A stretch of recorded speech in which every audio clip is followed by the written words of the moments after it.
नमस्कार दोस्तों, अगर आपको भी किसी संख्या का वर्ग निकालने में कोई दिक्कत होती है, आप वर्ग याद नहीं कर सकते, तो आपको कुछ नहीं करना। केवल आपको उसकी संख्या लिखनी है। उसके बाद आप आराम से उस संख्या का वर्ग आसानी से निकाल सकते हैं। आपको याद करने की भी ज़रूरत नहीं पड़ेगी। आपको क्या करना है, सबसे पहले उस संख्या को लिखना है। उसमें से जो पहली संख्या लिखी है उसका वर्ग लिख देना है। इसका वर्ग लिखेंगे 5 25, तो यहाँ 25 लिख देंगे। उसके बाद अगली संख्या जो लिखी है उसका भी वर्ग कर देना है, तो यहाँ 1 लिख देंगे। 1 का वर्ग 1 ही होगा। फिर इन दोनों का आपस में गुणा कर देना है। 1 कम 5 कम 5 5 हो जाएगा। 5 का गुणा 2 में करना है। 5 2 में 10 हो जाएगा। फिर यहाँ 10 लिखना है। पीछे से एक संख्या छोड़ के लिखना है, तभी वर्ग बन पाएगा, नहीं बन पाएगा। अब फिर इनको जोड़ देना है। जोड़ के लिख देंगे तो 5 हो जाएगा। यहाँ 2 हो जाएगा। यहाँ 1 1 2 हो जाएगा। ये इसका आंसर हो जाएगा। इसी प्रकार अगली संख्या हमारी है 21। 21 का वर्ग लिखेंगे तो 1 का वर्ग लिखेंगे तो 1 का वर्ग 1 ही होगा। तो यहाँ पर हम लिख देंगे, 0 लगा के लिखेंगे। 2 संख्या बनानी होती है, इसलिए 2 0 1 लिखेंगे। फिर 2 का वर्ग लिख देंगे, तो यहाँ लिख देंगे 2 का वर्ग 4। उसके बाद इसका और इसका गुणा करेंगे। 2 कम 2 2 का फिर गुणा 2 में करेंगे तो 2 2 4। एक संख्या जैसे कि हमने बताया 2, उसको छोड़ के लिखेंगे, तो यहाँ पर हमने छोड़ के लिख दिया। फिर उसके बाद यहाँ जोड़ देंगे 1, फिर ये 4, फिर ये 4, ये हो जाएगा 441 21 का वर्ग। इसी प्रकार अगली संख्या हमारी है 45।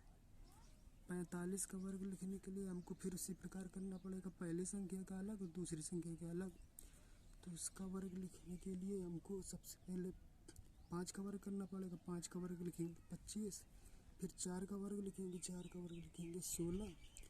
फिर दोनों का गुणा कर देंगे। 4 5 20, 20 दूने 40, तो 40 लिख देंगे। उसके बाद 5 लिख देंगे। फिर जोड़ देंगे तो ये 2 हो जाएगा। 6 4 10 का 0 ऐसे लगा 1 1 1, ये 2 हो जाएगा। ये आ जाएगा 20 25।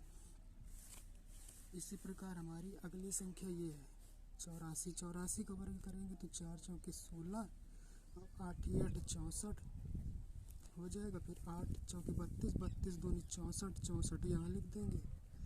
ये इसके नीचे लिखेंगे तो 6 4 1 5, 6 4 10 के 0 से लगा 1 6 1 7, ये हो जाएगा 70 56। इसी प्रकार हमारी अगली संख्या है 75। 75 का वर्ग लिखेंगे तो 5 25 और 7 7 49। फिर 7 पने 35, 35 दूनी 70, तो 70 लिख देंगे। फिर 5 लिखेंगे, फिर 2 लिखेंगे। उसके बाद 9 7 16, 16 की 6 लिख देंगे। हासिल 1 4 और ये 4 1 हासिल 5, 56 लिख देंगे। ये आंसर आ जाएगा 56 25। इसी प्रकार हमारी अगली संख्या है 12। 12 का वर्ग लिखने के लिए हमको 2 दूनी 4, तो 4 लिख देंगे। क्योंकि हमको 2 संख्या है एक साथ 2 नंबर की एक संख्या लिखनी, इसलिए हमको 0 लगाना पड़ेगा। और अगली संख्या हमारी 1 है। 1 का वर्ग लिख देंगे 1। फिर उसके बाद इसका इसमें गुणा करेंगे तो 2 कम 2, 2 का वर्ग 2 का गुणा फिर इसमें करेंगे तो 2 दूनी 4, फिर यहाँ हम 4 लिख देंगे। एक संख्या छोड़ के हमको लिखनी है, तो 4 का 4, ये वाला 4 आ जाएगा और एक ये आ जाएगा। आंसर ये। इस प्रकार आप सभी संख्याओं का आसानी से वर्ग निकाल सकते हैं। आपको कोई समस्या नहीं होगी। थैंक यू, धन्यवाद।